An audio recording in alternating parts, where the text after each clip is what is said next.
I am so heartened that each of you have made it a priority to join together at this year's convention.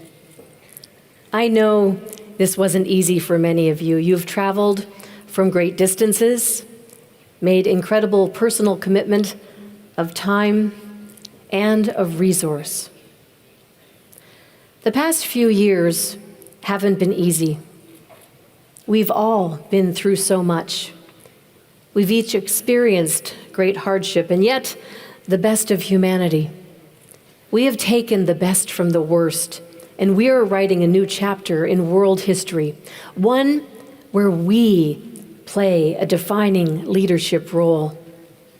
That is why entering into this arena, walking through these hallways, connecting with each other, gives us pause, a chance to connect as people of action, people of purpose, people crafting our own destiny.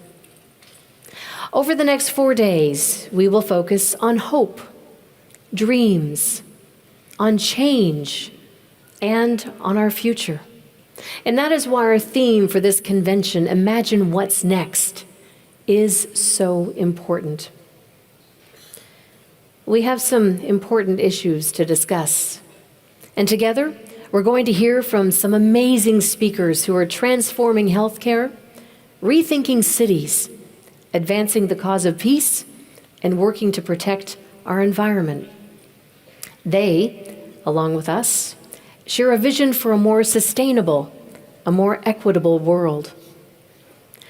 Nick and I have experienced so many profound moments with many of you this year. We have laughed together. We have cried together. We have danced together. And we have mourned together. A few weeks ago, we visited Adıyaman, Turkey, the site of unthinkable devastation. On February 6th, at 4:17 a.m., the world and the earth there was upended as an earthquake moved through parts of Turkey and Syria. Hundreds of thousands of people were lying safely inside of their own homes, most still asleep, when more than 275,000 buildings collapsed and were reduced to rubble. There is a clock in that town center that stopped recording at that very moment. It will be a lasting monument to the countless people who lost their lives, including ROTARACTORS and Rotary members, part of our family. This was a different kind of war zone, one that wasn't provoked by mankind, but instead a product of our planet. It was there that I met Ferret, the president of the Rotary Club of Adıyaman. He himself lost 41 of his family members. It would be understandable for him to have fled, to have collapsed in grief, and instead, he and his fellow members have been working tirelessly to create container and tent cities, feeding families and cleaning unsafe areas, providing hope and dignity for those who have lost everything. This year alone, we have harnessed the power of our disaster response fund unlike any other year in the past. We have moved tens of millions of dollars in aid into Ukraine, into Pakistan. We have helped flood and tornado victims in the United States. There have been mudslides, cyclones in Brazil and South Asia. And regrettably, that list, as we know, goes on and on. And while we are not a disaster response organization, we breathe one air. And as people of action, when disaster strikes, we respond. And that is because we are an organization without borders and boundaries. And when something happens to a family member on the other side of the world or next door, it also happens to us. When we talk about people of action, there are many ways to interpret this. For some, it's a beach cleanup. For others, crafting large-scale global grants. And for Ferret, it means helping his community to recover and to rebuild. We are not there just through the tough times. And just as importantly, we are proactive in creating conditions every day for a more peaceful, sustainable world. I began this journey as your president, hoping to sidestep the obvious conversation about being the first woman to lead our organization. I was certainly excited by the attention that Rotary was receiving for taking a new direction. I saw the opportunity to leverage that, to use that, to open new conversations about who we are, what we do, how the world can partner with us to achieve greater things together. Very soon, I discovered that something much bigger was happening in Rotary that I had no power to deny nor evade. Rotary members started coming up to me, some with tears in their eyes. Women, yes, but other people who suddenly felt seen for the first time. People of color, members of the LGBTQ community. Rotary members from all walks of life who felt our organization had just done something not different and historic, but essential and exciting.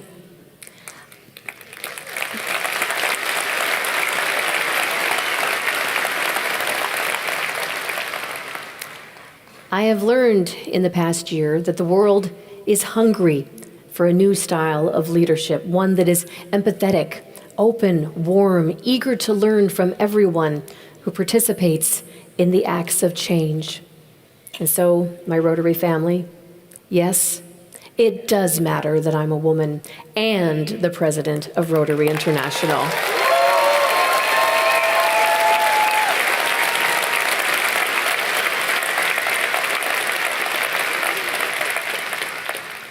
As you know, I set a goal of reaching 30% female membership by the end of the Imagine Rotary year. It was a bold challenge, and in some areas of the world, it was a little bit easier. I am very excited to share with you that of 193 UN recognized countries, 124 Rotary countries have crossed that threshold into 30%.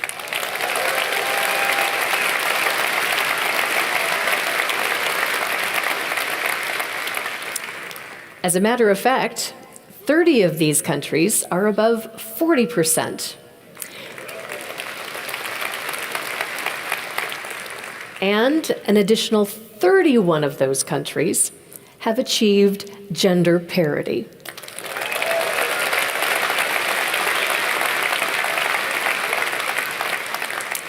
And that's not just because we need women in Rotary. It's a business case as much as anything else. Why wouldn't we target an underperforming market share for improvement? And a special shout out to ROTARACTORS for paving the way. Gender parity is simply who you are.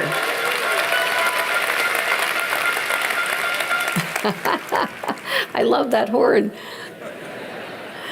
With that, I am delighted to share with you an incredibly important piece of news.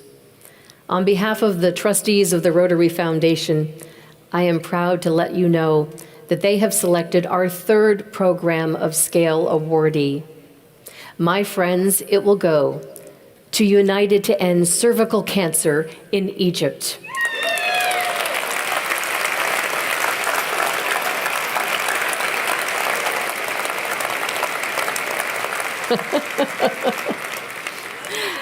The program aspires to significantly reduce cervical cancer in Egypt by implementing a 4-year campaign to increase awareness about cervical cancer and how to prevent it. The program will encourage the use of the HPV vaccine and promote screening among women and girls in the Greater Cairo region. The implementation, experience, and data collection through this program will inform an evidence-based national strategy by the Egyptian government towards sharply reducing cervical cancer. As a cancer survivor, I am proud that we are supporting this project. And I am especially, thank you. Thank you. And I am especially gratified that we are taking such an important step in women's health. This project is further proof that Rotary is capable of creating large-scale, high-impactful projects that create lasting change. During our time here in Melbourne, we are going to imagine what's next. What's next in Rotary by putting a spotlight on people who have been historically overlooked, doing things that Rotary once thought was beyond our scope. I believe we are part of a rebirth of this organization, and it comes at a critical time when leaders around the world are all grappling with the same challenges.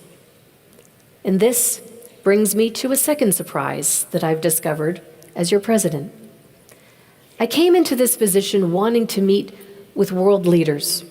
I had this idea that I could interview them and maybe find areas of understanding and need where we could work together. I had no idea what a thirst there was for this kind of dialogue. I'm extraordinarily grateful for the unique opportunity to have been able to compare and contrast nations and their leaders in real time, to help connect dots between what's happening in one part of the world and what might benefit those in another. What I soon discovered is that once those doors opened to global leaders, they were just as eager to talk to me as I was to hear from them. I especially remember a recent meeting I had with a head of state, a woman, someone with literally the weight of the world on her shoulders.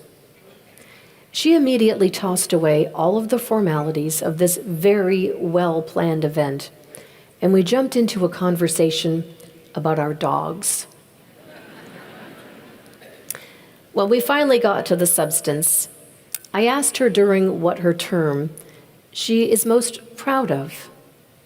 She responded to me, pension reform and gay marriage. That surprised me, but in a way, it didn't. Because what I keep hearing from leaders everywhere is the need to be both empathetic and practical. Real leaders, men and women of all races and backgrounds, want to leave their house in order. They want to expand the definition of belonging. They want to expand a definition of family and building a better society. And doesn't that sound incredibly familiar?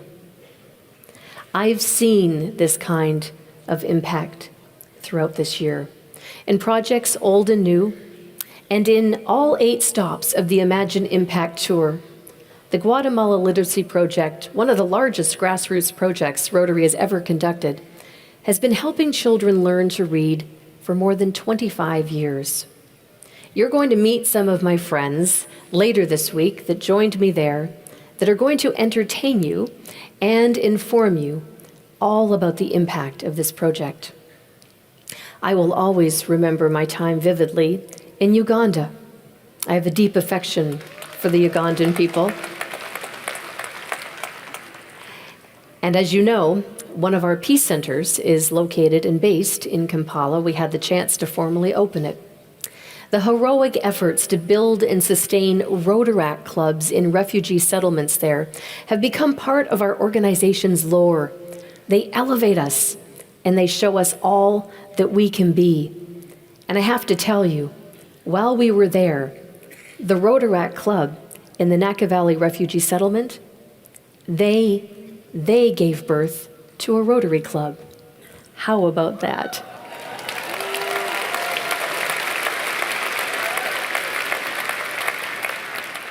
In Taiwan, we witnessed how a global grant project, Taiwan in the house,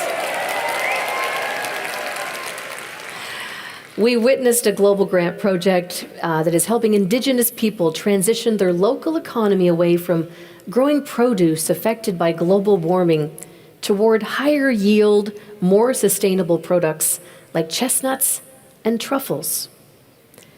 The tour made it clear to me that there is so much positive change happening in the world, but not everything today is so rosy. As anyone who has paid close attention to the news lately, you would know, there are nations facing new and dangerous threats against people in the LGBTQ community. How can we uphold our commitment to diversity, equity, and inclusion if our members and people we serve in some countries face threats of imprisonment for simply being who they are? How can we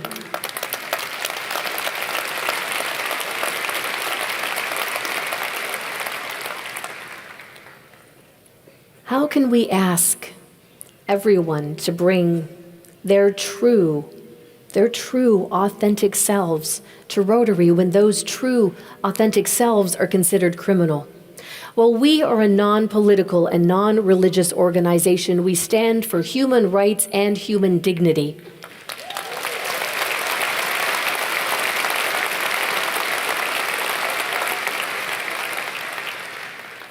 As members, we must raise up those who are marginalized and use our collective strengths to influence positive outcomes. Because, my friends, if we don't, who will?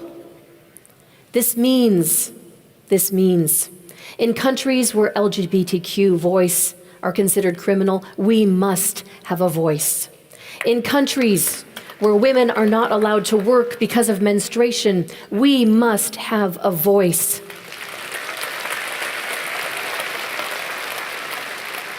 In countries where corruption blocks access to basic food and medicine, we must have a voice. And we must ensure that girls and boys have equal access to education. This is the cornerstone of humanity.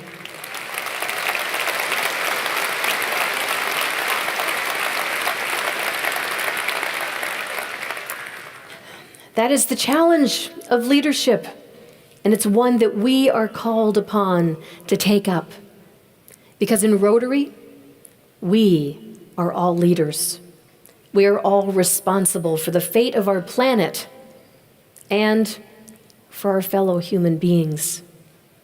These are big dreams, lofty requests, but it's what I see in each and every one of you.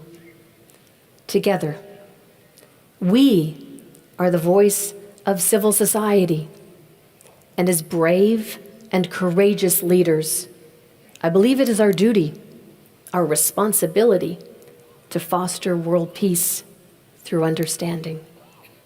I will always imagine that this is possible. My friends, we have 3.5 days to be together, to share in these stories, to learn from each other, to rekindle friendships, and to make new ones. The program is exciting, and I will tell you this. Our tenors are coming back out, and they are going to leave us on a high note.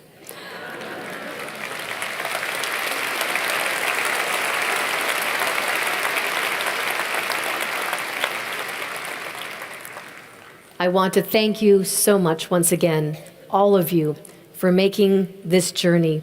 Whether it was just down the street or from halfway across the globe, it means the world. I love you all. Enjoy the rest of this convention, and thank you for taking time to imagine what's next. Thank you.